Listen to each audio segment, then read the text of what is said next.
Olá, muito bem-vindo. Eu sou o Divino Ronaldo, comunicador do agronegócio e apresento o AgriProsa Podcast. Vamos começar?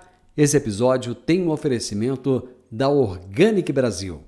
Organic Brasil. Inovação e tecnologia para o futuro da agricultura, atendendo tanto pequenos quanto grandes agricultores com nossos fertilizantes de alta qualidade. Utilizamos tecnologia avançada para tratar e enriquecer a matéria orgânica por meio de processos industriais exclusivos. Nossos fertilizantes organominerais aumentam a capacidade de retenção da água do solo, tornam as plantas mais resistentes a estresses climáticos, resultados comprovados para maiores lucros. Organic Brasil, cultivando inovação, colhendo resultados.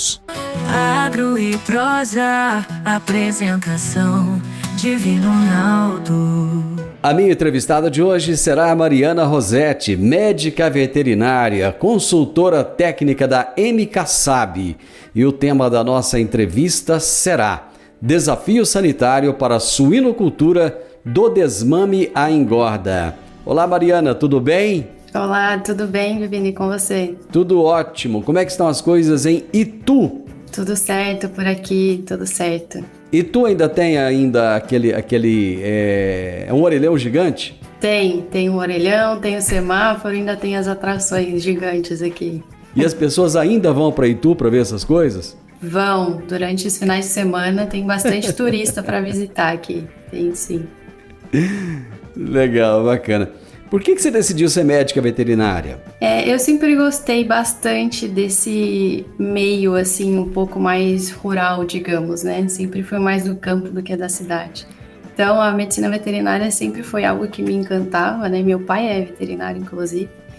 Não trabalha nessa parte do agro, ele é mais no setor de pet, mas é uma coisa que eu sempre gostei e acabei seguindo a mesma profissão do meu pai. E como é que você chegou na MKSAB? Que é uma empresa gigante, né? Sim. Depois da minha graduação, né, eu fiz alguns estágios e durante esse estágio tinha um que era cliente, nós éramos clientes da MKSAB na época, e aí eu entrei na MKSAB com esse contato, né, de um cliente deles, que hoje é nosso cliente, eu como MKSAB, não mais como participante dessa empresa. E por que a suinocultura? Pois o Brasil é fortíssimo no agro, né, então durante também a minha graduação, eu consegui ter a dimensão da potência que o Brasil é no agronegócio, com suinocultura, avicultura, enfim, todo o agro no geral. E acabei optando por seguir essa parte aí com essa responsabilidade de alimentar. Bacana, muito legal. Ano passado eu tive a oportunidade de conhecer a MKSAB lá em, como é que chama? Jarinu. Isso. Mas que estrutura grande, bacana, moderna.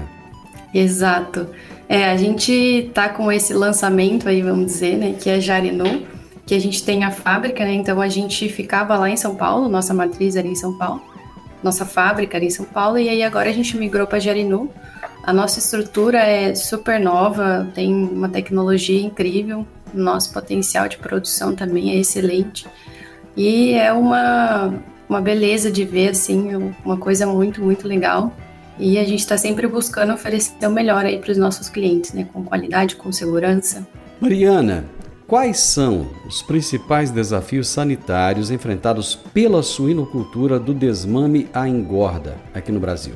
A gente tem uma série de desafios aí durante todo esse processo, né, de criação, pensando desde o desmame até a engorda.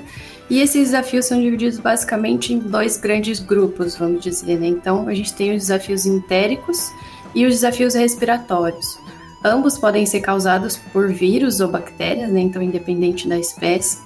E aí a gente tem que estar sempre atento para controlar isso, seja de forma preventiva, com programas sanitários, com uma nutrição correta, seja também com medidas de biosseguridade. Então, ter atenção à limpeza, desinfecção, para a gente evitar esses problemas entéricos ou respiratórios causados por vírus ou bactérias.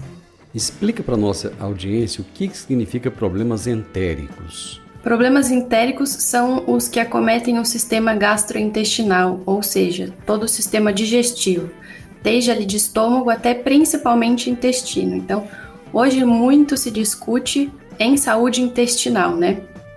O intestino tem uma influência gigantesca em sistema imunológico, digestão dos nutrientes, absorção dos nutrientes.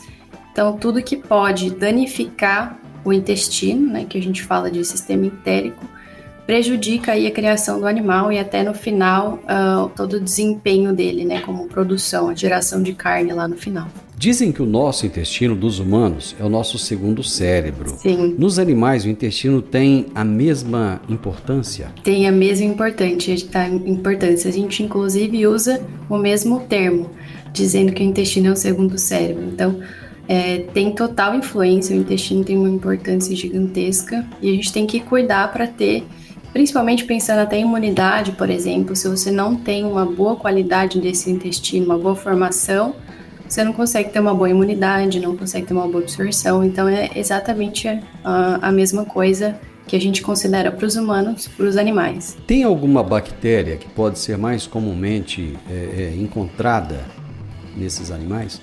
A gente tem algumas bactérias que são mais presentes dependendo da fase de criação, né? E tem uma em comum que a gente pode encontrar em qualquer fase da criação, que é o Clostridium, né? O Clostridium perfringens. Isso é um trava-língua, esse nome dessa bactéria, viu? Clostridium o quê? Perfringens. Perfringens. Quais são os principais fatores que contribuem para a proliferação dessa bactéria em ambiente de criação de suínos? O Clostridium, ele é uma bactéria que naturalmente está presente no intestino dos animais, né? Então ele se concentra principalmente ali na região do ceco. Já que uma vez que ele esteja presente, ele pode ser eliminado via fezes, então a gente tem uma contaminação do ambiente pelas fezes, e ele é uma bactéria que também pode estar presente no solo, em dejetos, é uma bactéria considerada relativamente comum da gente encontrar aí também no ambiente, mas ela se torna um problema quando a gente tem o que a gente chama de disbiose intestinal, ou seja, a gente tem uma população de bactérias boas e uma população de bactérias ruins, patogênicas no intestino. Quando a gente tem uma queda dessas bactérias boas, as ruins aumentam de quantidade, elas se proliferam mais. E o Clostridium pode ser uma delas. Então, se a gente tem qualquer alteração intestinal que leve a maior proliferação desse Clostridium, a gente pode ter problemas, ele pode vir a ser uma doença de fato, né? Não só mais uma bactéria presente que faça parte da flora, mas sim uma doença instaurada já. E quando ele se torna uma doença, como é que ele afeta a saúde intestinal desses suínos? E quais são os sintomas assim, mais comuns observados?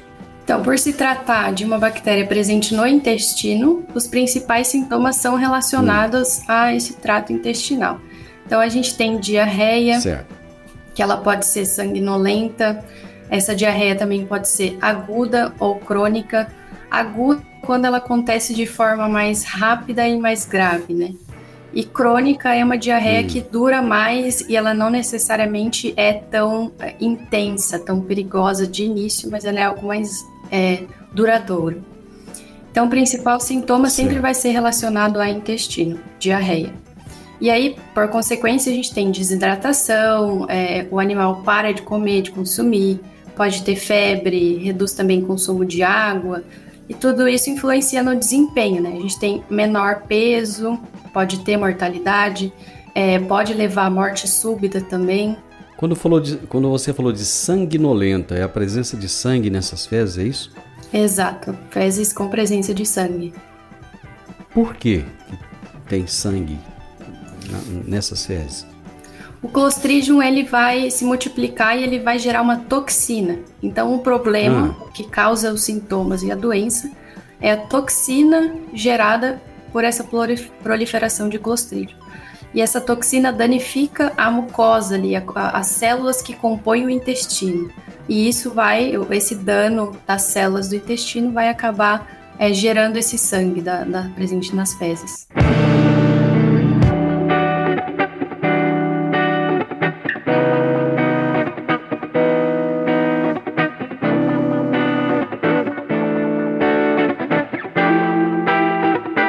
Tem uma palavra que você utilizou lá no início da nossa prosa que é biosseguridade. O que é isso? A biosseguridade é uma série de medidas que a gente adota para evitar a entrada de patógenos na granja, né, na nossa criação. Então, você tem que tomar cuidado com limpeza e desinfecção da granja, por exemplo, fazer uma boa lavagem nos intervalos de vazio sanitário, que é o momento em que sai um lote e entra outro. Nesse meio tempo de sair um e entrar outro, a gente chama de período de vazio sanitário. Então, você ter uma lavagem, uma desinfecção adequada para você eliminar todos os patógenos, né, os contaminantes, os vírus e bactérias. Ter o cuidado com os trabalhadores também, tomar um banho antes de entrar na granja. Tem algumas fases em que a gente deve tomar esse banho para evitar que leve também contaminantes. Cuidado com o sapato, ir de uma granja para outra. Então, tem uma série de medidas aí que a gente evita essa entrada e disseminação de patógenos na granja. Aqui na região onde eu moro tem muitas granjas, mas elas fazem parte de integração, né, de uma grande indústria. A maioria das granjas no Brasil, da suinocultura comercial, elas são de integração ou não? A gente tem parte de integração, sim. Isso varia um pouco conforme a região do Brasil, por exemplo. Certo. Então, tem regiões em que cooperativismo é mais comum, a gente vê muito na região sul, né, o sistema de cooperativismo. Tem outras regiões aí, como na sua, no centro-oeste, a gente tem bastante integração. Tem outras que a gente tem, que a gente chama de produtores independentes, que eles possuem as matrizes, os leitões e até a fase de crescimento e terminação, e vendem, né, esse suíno terminado para determinados frigoríficos. Então, tem esses 3 tipos de criação: integração, cooperativismo e os produtores independentes. No caso da integração e do cooperativismo, há um controle maior em relação a tudo isso que você havia colocado anteriormente do que em relação aos independentes ou não? Nos 3 sistemas o controle é muito parecido? Nos 3 sistemas o controle é muito parecido. Acho que o que muda é que os independentes acabam tendo um pouco mais de flexibilidade para eles escolherem os produtos utilizados, as medidas de biosseguridade que eles utilizam. E já no cooperativismo e na integração, isso é padrão para todos, né? Então, a integradora ou a cooperativa estabelece essas regras e os integrados ou os cooperados seguem essas regras, né? Então, nesses 2 casos é algo mais padronizado, todos têm que seguir a mesma coisa. E nos produtores independentes, eles determinam, assim, mas no geral, os conceitos são os mesmos para todos, né? O que eles deveriam seguir tem é comum para todos, vamos dizer. Existem muitos tratamentos para esses problemas de saúde dos animais que você colocou anteriormente? A gente tem, sim, diversas opções de tratamento de acordo com o tipo de patógeno, né? Então, é o que a gente estava comentando, como o Clostridium perfringens, por exemplo. A gente tem um tratamento de eleição. Então, na verdade, o Clostridium a gente pode atuar de 2 maneiras: preventiva ou curativa, terapêutica, quando a gente já tem a doença e precisa fazer um tratamento.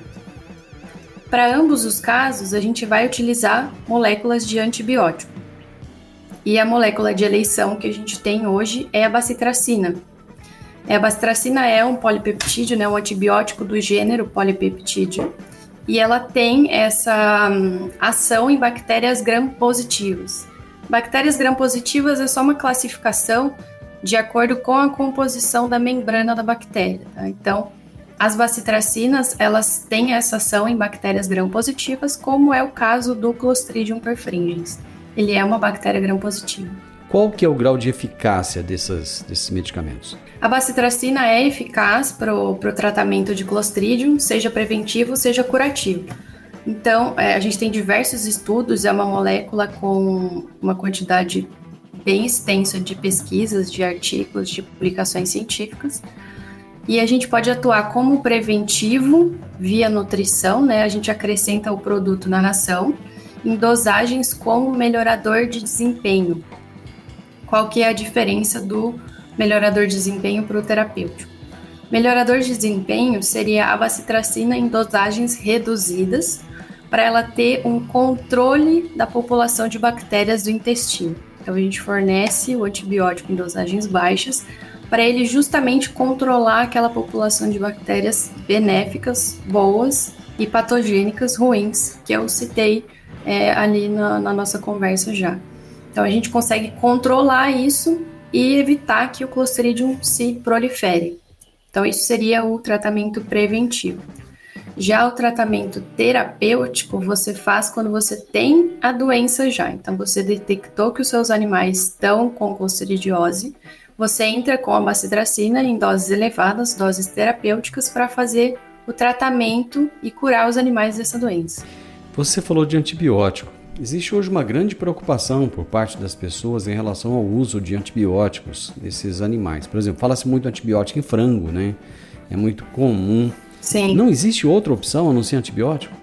Para a bacitracina, a gente consegue fazer preventivo utilizando alguns aditivos que atuem nesse controle de microbiota intestinal para manter esse equilíbrio entre bactérias boas e ruins. Mas para tratamento, a gente sempre tem que utilizar um antibiótico, que no caso, o de eleição para clostridiose é a bacitracina. Isso não traz nenhum resíduo quando as pessoas consomem essa carne desses animais, por exemplo? Não, a bacitracina ela é um antibiótico de um alto peso molecular, né? Então a molécula da bacitracina é muito grande e purida pelo suíno, pelos animais no geral, né, aves e suínos. Ou seja, ela atua por contato. O suíno vai ingerir aquilo via alimentação e a bacitracina vai passar ali pelo intestino junto com o alimento, junto com o bolo fecal no final, e ela vai matar essas bactérias de Clostridium perfringens durante essa passagem. E se ela não é absorvida, não é metabolizada, a gente não tem o risco de que isso gere resíduo em carcaça, né? Então a gente pode utilizar em todas as fases de criação. Se mal conduzida essa medicação, ela pode trazer alguma resistência bacteriana? A gente tem várias pesquisas também nesse sentido de resistência antimicrobiana, né? É um tema muito relevante que até os nossos órgãos fiscais têm todo cuidado com isso, mas devido ao mecanismo de ação da bacitracina, né? A ação dela na parede celular ali das bactérias, a gente tem pouco ou nenhum risco de resistência. Exatamente por isso que a gente tem trabalhos super antigos e recentes que mostram um grau de sensibilidade do Clostridium à bacitracina, que significa um grau de sensibilidade, que a gente administra a bacitracina e ela mata o Clostridium. Então, desde antigamente até agora, ela continua matando o Clostridium da mesma forma.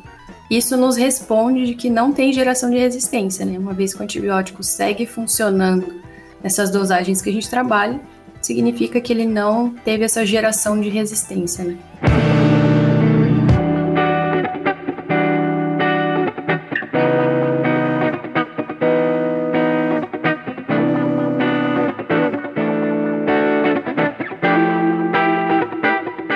Quando você fala desde antigamente, eu entendo que essa medicação então já é algo que é utilizada há muito tempo, essa bacitracina. Sim, a bacitracina é uma molécula que a gente já utiliza há bastante tempo, sim. Bom, então vamos voltar para a nossa época agora em termos de como é que estão os avanços, em termos de estudo, em termos de pesquisas para novas medicações. Pesquisas para novas medicações, elas são complicadas porque a gente tem um estudo longo, né? Desenvolver uma nova molécula é algo longo, trabalhoso, e também tem a questão de investimento financeiro, né? Não é algo barato, é bem caro, então é difícil de acontecer, né? A gente ter uma nova molécula antibiótica é algo bem complicado, mas a gente avança no sentido de monitorar as moléculas que a gente tem hoje, que é o caso desses estudos com a bacitracina, né? Que a gente faz todo esse acompanhamento da sensibilidade das bactérias perante esse antibiótico, da geração de resistência, até tem estudos que relacionam antibióticos de importância em saúde humana, e a bacitracina, no caso, não é um deles, né? Porque a gente tem antibióticos que são muito utilizados para humano, que a gente tem que ter um certo cuidado, porque se a gente gera resistência nesses antibióticos é um problema, que a gente não vai ter mais eles para utilizar nos humanos quando precisar, né? E a bacitracina tem essa vantagem que ela não é um antibiótico de relevância em saúde humana. Não é algo muito utilizado, Então a gente elimina já esse problema de ser algo importante para a saúde humana. No caso da MKSAB, que é uma empresa quase que centenária, né? Existem muitos estudos nesse sentido? Sim, a gente também se atenta a fazer esse monitoramento, né? Inclusive, a gente teve um lançamento da nossa bacitracina de zinco esse ano, que a gente tem um registro duplo agora. Então, no mesmo registro do produto Bezepac 15%, que é a bacitracina de zinco na concentração de 15%, a gente tem indicação para terapêutico e para preventivo como melhorador de desempenho, né, no mesmo rótulo. O que muda são as dosagens, como eu conversei com você. Para preventivo como melhorador de desempenho, a dosagem é um pouco mais baixa. E para terapêutico curativo, a gente tem dosagens mais elevadas, né? Então, isso é uma vantagem muito grande, né? Uma conquista que a MKSAB está super orgulhosa de ter esse registro duplo com as duas indicações do mesmo produto. É muito difícil conseguir o registro de uma medicação como essa? Sim. O Ministério da Agricultura é bem rigoroso com relação a registro de produtos, né? A gente tem que fazer uma série de estudos, então tem que comprovar a eficácia daquele medicamento perante a indicação que você está tendo, né? Para o Clostridium, por exemplo, tem que comprovar que não tem resíduo em carcaça, que no caso a gente tem essa comprovação, a bacitracina não gera resíduo. Você tem que comprovar uma série de informações e apresentar esse estudo ao Ministério para que ele conceda, né, esse registro para nós. Vamos falar dos impactos econômicos dessas infecções nas granjas de suínos. Esses impactos, eles são muito grandes? São. Quando a gente tem um animal acometido por Clostridium, ele tem esses sintomas de diarreia, reduz o consumo de ração. Então, os reflexos em perda de peso geram também esse impacto econômico, né? A gente tem aí, vamos pensar na fase de leitão. Tem um leitão que vai ganhar menos peso automaticamente se ele consome menos ração. O sistema imunológico fica mais debilitado. Então, isso no final gera uma perda econômica bem significativa, né? E esse Clostridium, ele pode trazer essas consequências para esses animais em qualquer fase da vida? Ou não? Tem uma fase mais específica? Ele pode estar presente em qualquer fase da vida, sim. Tanto na parte de reprodução, ali em matrizes, quanto na fase de leitão e nas fases mais de terminação ali também. Eu gostaria que você trouxesse assim, uma listinha para a gente, né? As dicas da doutora Mariana. As dicas da doutora Mariana para prevenção, né? O pessoal que tem granja, que está nos ouvindo agora, como é que eles podem se prevenir para minimizar esses custos, para ter o mínimo possível de problema com esse Clostridium? Certo. Vamos lá, pensando a gente tem uma série de pontos em que a gente pode trabalhar. Então, a biosseguridade é um deles que a gente comentou. Então, ter um bom sistema de biosseguridade, se atentar ao pessoal que entra na sua granja, vazio sanitário, limpeza, desinfecção. Então, todas essas questões de biosseguridade são muito importantes. Você pensar em todas as etapas, né, que uma acaba influenciando na outra. Então, como eu falei, o Clostridium pode vir de contaminação fecal. Então, as suas matrizes, né, as matrizes ali suínas da granja, a gente tem um bom controle do microbioma delas, ter uma população de bactérias benéficas maior do que as patogênicas. Então, trabalhar na saúde intestinal da fêmea para evitar que ela contamine o ambiente por meio das fezes. Depois a gente pensa no leitão também, a gente pode usar produtos preventivos, como é o caso do Bezepac 15%, utilizar esse produto como preventivo para evitar que a gente tenha Clostridium como uma doença. Nas fases finais é a mesma coisa, a gente também pode trabalhar com produtos como Bezepac via nutrição para evitar que tenha esse problema. E aí também ter, no geral, um bom programa de vacinação para você garantir uma boa imunidade de todos os animais, porque se a gente tem desafios e uma queda na imunidade, automaticamente o animal fica mais suscetível a desenvolver algumas doenças. Você trabalhar uma boa nutrição, né? A gente tem que fornecer aí todo o necessário para o animal e ter uma boa digestão, uma boa absorção de todo esse alimento. Eu acho que no geral seriam mais esses pontos, né? Biosseguridade, um bom programa nutricional, vacinal e entrar com produtos preventivos ao Clostridium, como é o caso do Bezepac. Você falou de dar o Bezepac para leitão. Esse Bezepac ele pode ser utilizado com segurança e eficácia em qualquer fase da vida do animal? Sim, a gente tem recomendação para todas as fases sem problema de resíduo, né? Então, se for pensar lá na fase de final, não tem problema de deixar resíduo em carcaça. E ali no leitão também a gente pode utilizar tranquilamente, com eficácia comprovada e sem nenhum problema de resistência ou de resíduo. Mariana, eu acho que a gente conseguiu passar o recado, né? Você conseguiu trazer aí mais informações para o suinocultor. Parabéns, muito obrigado, viu? Muito obrigada, eu que agradeço a oportunidade, estamos à disposição aí de todos. Eu conversei com a Mariana Rossetti, médica veterinária, consultora técnica da MKSAB, e ela falou a respeito dos desafios sanitários para a suinocultura do desmame à engorda. Gente, não tem nada fácil, né? Tudo que a gente vai fazer é difícil, é complicado. É por isso que temos que buscar informações técnicas, informações de pessoas que realmente entendem do assunto. O podcast Agro e Prosa tem o objetivo de falar do agronegócio de forma fácil, simples e descomplicada. Diariamente conversamos com os maiores atores do agro e abordamos os mais diversos assuntos de interesse de produtores rurais, técnicos, pesquisadores, profissionais da área e simpatizantes do agronegócio. Se você gosta do nosso podcast, então você pode nos ajudar. É muito simples. Basta seguir-nos nas principais plataformas de streaming e também no YouTube. Se você deixar um gostei, compartilhar os episódios e deixar um comentário, já vai nos ajudar muito a dar relevância tanto ao podcast quanto ao canal. E o mais importante de tudo, nos siga para receber notificações de novos vídeos e episódios. Um grande abraço para você e até a nossa próxima prosa.